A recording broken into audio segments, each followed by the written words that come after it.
Hello friend, welcome back to my channel नारी की दुनिया। देखो, ये मेरा 16 नवंबर का स्टडी चैलेंज है और देखो मैं 16 नवंबर को मॉक टेस्ट दिया था। आपने भी दिया होगा। आप अपने नंबर 16 तारीख वाले शेयर करना कितने हैं। और ये मैंने जो मॉक टेस्ट दिया था इंग्लिश माध्यम से, फ्री कॉम्प्रीहेंशन में डेली लगाती हूँ। तो आप बताना आपके कितने नंबर आए। कॉम्प्रीहेंशन जो आपने लगाई थी उसमें आपके कितने नंबर बने। जो ये 16 तारीख का शनिवार का व्लॉग है और मैं इसे संडे को एडिट कर रही हूँ, तो जहाँ तक है मंडे को या ट्यूसडे को अपलोड हो जाएगा, क्योंकि थोड़ा मेरा शेड्यूल हेक्टिक चल रहा है। बहुत सारे क्वेश्चन जो आते हैं मैं उन पर भी वीडियो बना देती हूँ। मेरे 32 नंबर आए थे 50 में से। मेरे 20 क्वेश्चन अटैम्प्ट करे और 20 में से 17 सही थे, 3 गलत हो गए। मैंने काफ़ी दिन बाद कॉम्प्रीहेंशन लगाई आज और मुझे लगा नंबर डिक्रीज होगा, क्योंकि मेरे अराउंड 35 36 आ रहे थे 50 में। सब मेरे 32 आए। मुझे लगा था 20 क्वेश्चन मैं अटैम्प्ट करें, वो ठीक है अटैम्प्ट करें। लेकिन क्या हुआ, वो मेरे कुछ क्वेश्चन गलत हो गए थे और फिर 17 अटैम्प्ट करे। 17 के 34 मार्क्स बैठते हैं, देन 1.5 नंबर उसका कट गया जो मैंने लॉन्ग अटैम्प्ट किया। फिर मैंने सेकंड स्टडीज लोड करी और सेकंड स्टडीज लोड करने से पहले मैंने एक वीडियो NIOS की बनाई थी, वो अपलोड करी थी। और मतलब उसमें भी मैंने पढ़ाई करी थी, ऐसा नहीं था। वो मैं पढ़ाई में इंक्लूड नहीं करती क्योंकि वो मैंने आपके लिए वीडियो बनाई थी।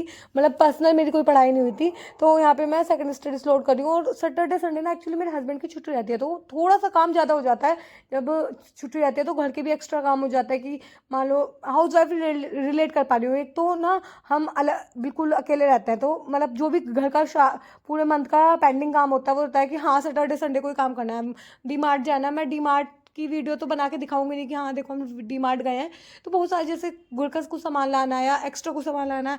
मैं दूसरे रूम में आके पढ़ रही थी, मैंने कहा था मैं तुम रहोगे तो मैं दूसरे रूम में पढ़ूंगी। तो फिर उसका लिए भी हम सामान लेके आए कि नहीं तुम गद्दे पे बैठ के नीचे पढ़ रही हो, तो बेड ले आता है छोटा सा। तो उसके लिए वहाँ भी 2 3 घंटे हमें लगे।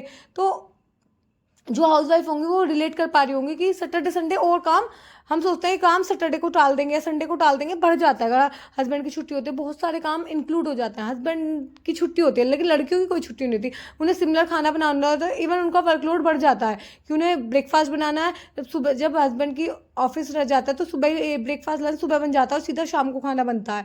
और जब हस्बैंड घर पे होते हैं तो ब्रेकफास्ट एंड लंच, फिर उन्हें बीच में चाय चाहिए। मतलब बहुत सारा हेक्टिक जो मैंने महसूस किया है। हाउस वाइफ रिलेट कर पा रही होंगी। मेरे को कमेंट सेक्शन बताना कि आप इस बात से रिलेट कर पा रहे हो कि मतलब सच में हाउस वाइफ के लिए कोई संडे नहीं होता। उसके बीच में अब वैकेंसी आने वाली है, पढ़ने का कितना प्रेशर है। तो मुझे कोशिश रहती है मैं 5 to 6 आवर निकाल लूँ पढ़ाई करने के लिए। और यहाँ मैं सेकंड स्टडी स्लोट कर रही हूँ। मैं परमाल SSC से ज्योग्राफी के पर्वत कर रही हूँ। तो अगर आप हाउस वाइफ हो आप बताना कि सैटरडे संडे में कितना ज़्यादा हेक्टिक होता है। अब मतलब किसी के हस्बैंड की छुट्टी संडे में तो सबकी रहती है, मेरे हस्बैंड की 2 दिन छुट्टी रहती है। तो मतलब अच्छी बात है छुट्टी रहती है, लेकिन मेरे लिए काम बढ़ जाता है कि मुझे बहुत सारी चीज़ें मैनेज करनी पड़ती हैं, घर के एक्स्ट्रा काम करने पड़ते हैं।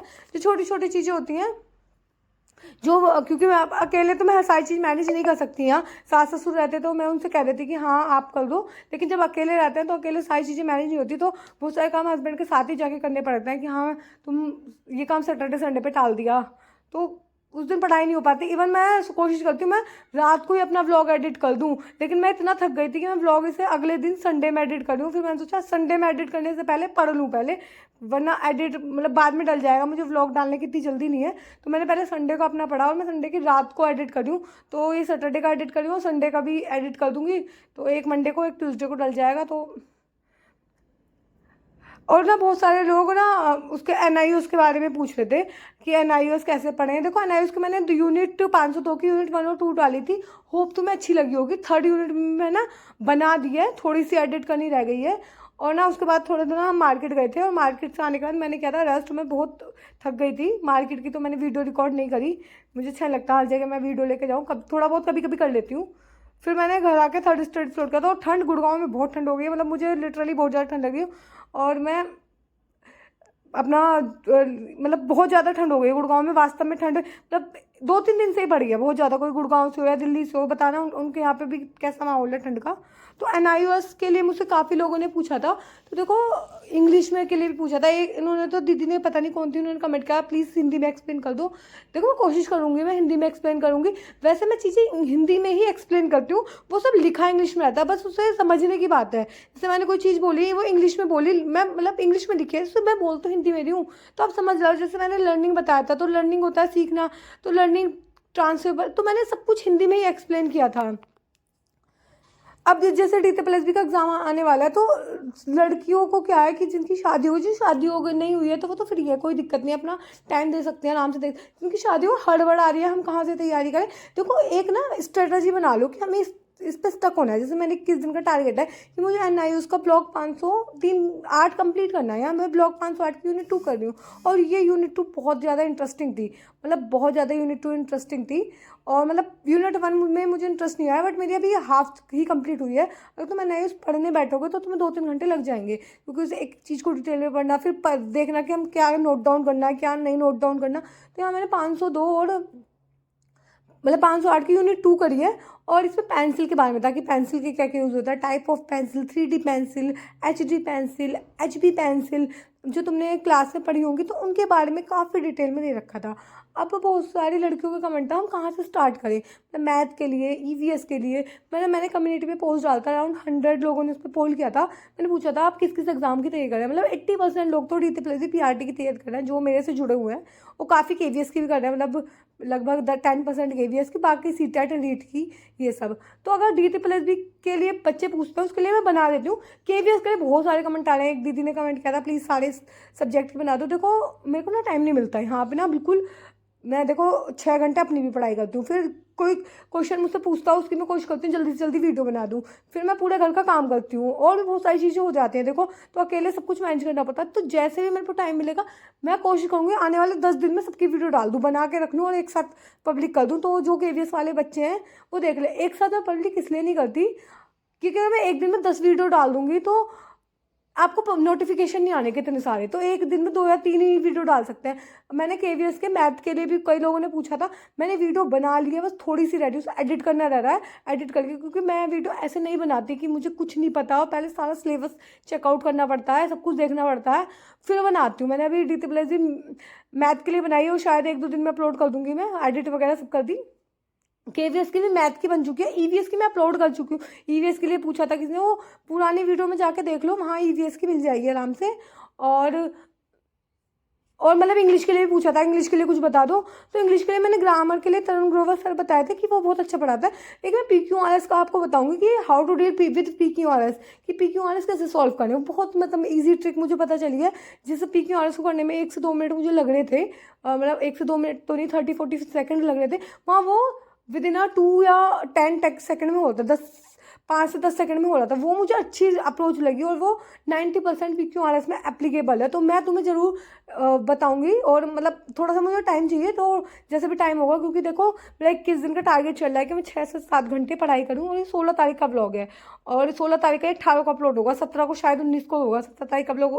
तो एक एक दिन वैसे ही पीछे चल रहा है सारे ब्लॉग, तो उसको भी एडिट करना होता है, इतनी सारी फ़ोन में वीडियो है, फॉर्मेट है, तो मुझे थोड़ा सा टाइम चाहिए। जैसे भी टाइम होगा तो मैं अपलोड कर दूंगी।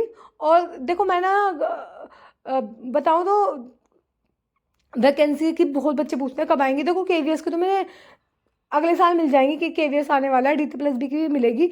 आप जिसकी भी लिए एलिजिबल हो, आप जिसकी भी तैयारी करो, शिद्दत से तैयारी करो, अपना एक दिन का भी गैप मत लो। अगर आपने एक दिन का भी गैप ले लिया, आप पीछे हो जाते हो। अब मैंने पता, देखो मेरे को ही देख लो, मैं इंग्लिश माध्यम ऐप से डेली कॉम्प्रिहेंशन लगाई थी, वहाँ नंबर इंक्रीज होते, 40 एक बार तो 43 भी आए थे, अब फिर से 32 पे आ गया, मतलब फिर से नंबर कम होने लग गए। तो मेरे को मान लो 5 to 6 डेज से नहीं लगा, फिर से नंबर डिक्रीज होने लग गए। और मेरा नंबर ना दिखाने का पर्पज़ ये है कि आप भी मोटिवेट हो कि हाँ चलो, अगर कोई इंग्लिश में वीक है और वो डेली कॉम्प्रिहेंशन लगा के प्रैक्टिस करके 50 में से 30 भी ला रहा है, तो अच्छी बात है। तो आप भी बताना, आप डेली प्रैक्टिस करो, फ्री ऐप है, मैंने बताई हुई थी कैसे लगाते हैं, तो आप भी टेस्ट लगाना। 16 तारीख वाला ये है, 16 तारीख को मैंने लगाया था, पॉल्यूशन, दिल्ली की पॉल्यूशन के बारे में दे रखा था। 17 तारीख का भी मैं लगा चुकी हूँ, उसके मार्क्स 17 तारीख के ब्लॉग में दिखेंगे आपको। आज 17 तारीख है, जिस टाइम मैं ब्लॉग बैठ के एडिट कर रही हूँ, रात हो रही है। और यहाँ ना मैं मतलब 508 जो यूनिट है, मतलब अच्छी है, मतलब पेंसिल के बारे में, ग्राफिक्स के बारे में मुझे बहुत इंटरेस्टिंग लगी। और NIOS, मतलब अगर एक आप NIOS पढ़ लेते हैं, अब किसी ने कहा था कि NIOS पढ़ने में इतना भी टाइम नहीं लगता, तो नहीं लगता तो आप पढ़ लो, मतलब मेरे को कोई अलग से टाइम दे के एफर्ट लगा के वीडियो बनाने का शौक तो है नहीं। अगर आप पढ़ सकते हो तो खुद पढ़ लो, लेकिन लोगों का कमेंट आता है जल्दी से 3rd यूनिट अपलोड कर दो, तो जितनी जल्दी होगा मैं पढ़ लूँगी। बहुत मतलब लोग ये सोचते हैं कि करना चाहिए, मैं मतलब अगर किसी की हेल्प हो जाए तो अच्छी बात है।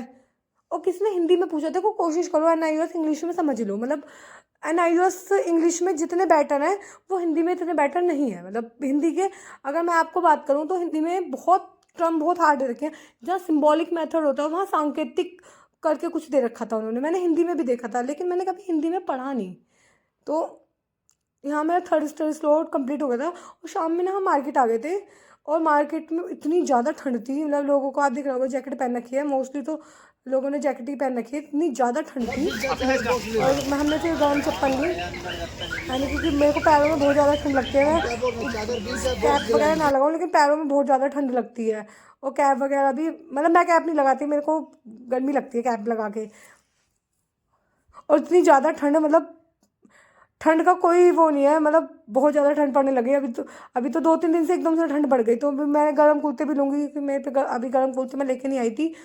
और मतलब मूंगफली रेवड़ी की जगह तो मतलब सर्दियों का अच्छा लगता है। और यहाँ पे ना अंकल ना कॉफ़ी बना रहे थे तो मैंने उनसे पूछा कि कहाँ से क्यों अंकल, बातें करी, मैंने भी अपने लिए कॉफ़ी ली उनसे। मतलब मुझे लोगों से फैमिलियर होना पसंद है, मैं कोई अननोन भी होता है तो उससे भी बात मैं कर लेती हूँ, कहाँ से हो, तो उन्होंने बताया मैं अमेठी से हूँ। तो उनसे मेरी काफ़ी डील हुई, उनसे बातें हुई। तो फिर उसके बाद लास्ट में आके ना मैं यहाँ पे वो कैब याद करी और मुझे ये लगा कि मैंने वो कैब सुबह याद क्यों नहीं करी जब मैंने सुबह पढ़ा, क्योंकि मेरा पूरा दिन ऐसे ही निकल गया था और मैंने वो कैब याद ही नहीं करी। और मैं रात को याद करी और रात को मुश्किल से 30 वो कैब मुझे बड़ी मुश्किल से याद थी, क्योंकि याद करने का टाइम ना जितना सुबह कर लो उतना ज़्यादा बेस्ट है। हमें सुबह जितनी ज़्यादा मेमोरी हमारी सुबह शार्प रहती है याद करने की, वो रात में नहीं रहती। मैं रात में मैथ करती हूँ लेकिन मैथ काफ़ी हद तक मेरा ठीक है और रेशियो प्रोपोर्शनल चल रहा है वो मुझे आता है। तो थोड़ा सा मैंने आज मैथ स्किप कर दिया था, मैंने सोचा इंग्लिश मेरी थोड़ी वीक है, उसमें वो कैब सेक्शन ये सब, तो मैंने सोचा वो कैब याद कर लो। पर मुझसे 30 भी बहुत मुश्किल से याद हुए थे क्योंकि मेरे को लगा ये मैंने रात में क्यों लेके बैठ गई इसे। तो अगर आप भी रात में वो कैब वाला सेक्शन करते हो तो मत करो, ये रात में मैथ कर लो। और अब मैं दिन में भी कोशिश करूँगी मैथ करूँ क्योंकि मुझे जल्दी जल्दी वीडियो कंप्लीट करनी है। रात में फिर नींद आती है तो 2 ही वीडियो अपलोड हो देख पाती हूँ मैं। और दिन में ये जितना भी रट्टाफिकेशन का काम है, समझने का काम है, वो दिन में कर लो। और जैसे हाउस वाइफ भाई वो सोचते हैं मैं अब कैसे स्टार्ट करूँ, तो जो तुम्हें पसंद है जहाँ से भी स्टार्ट करना है करो, मिनिमम 6 घंटे तो डेली निकाल के रखो। मैंने एक हाउस वाइफ किसी ने कमेंट किया था कि बच्चे हैं उनके वो कैसे पढ़ाई करें, तो देखो इतना मुझे एक्सपीरियंस नहीं है बच्चों का, बट फिर भी मैं दूसरों के लोगों को देख के हम दूसरों के एक्सपीरियंसों से भी सीखते हैं। उस पर एक वीडियो बनाऊंगी कि अगर बेबी छोटा है 2-3 साल का तो कैसे 6-7 घंटे पढ़ाई करें, उसके ऊपर में मैं लेकिन मैं सोच रही हूँ कैसे करनी चाहिए। अगर मेरा होता तो मैं कैसे करती, अभी तो मेरे कोई बेबी नहीं है तो हो जाती है पढ़ाई, लेकिन अभी भी हेक्टिक हो रहा है। मतलब ऐसा नहीं है तुम अकेले रह रहे हो सब चीज़ें आसान हो जाती है, अभी भी पढ़ाई करना हेक्टिक हो रहा है। तो आज की वीडियो में इतना ही। अगर आपको वीडियो पसंद आई है तो वीडियो को लाइक करना, चैनल पर नए हो तो